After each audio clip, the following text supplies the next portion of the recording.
బ్రాహ్మణోస్య ముఖమాసీత్ బాహురాజన్యకృత ఊర్ధదస్య ద్వైశ శూద్రోజాయిత. బ్రాహ్మణుడు అనేటటువంటి వాడు బ్రహ్మ ముఖం నుంచి పుట్టాడు కాబట్టి ఆ ముఖం నుంచి పుట్టడం ద్వారా అతను ప్రత్యేకమైన అంశాలు సాధించాడు అని మనుస్మృతి చెబుతుంది.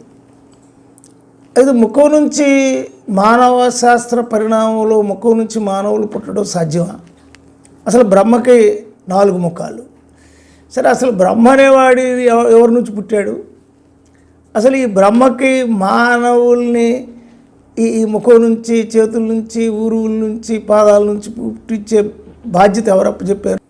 అంటే నేను ముఖం నుంచి పుట్టాను కాబట్టి నేను భూదేవతని, భూసురుణ్ణి అని వాడు భూమికి రిలేటివ్గా ఈ భూమిపై దేవతగా ప్రకటించుకున్నారు.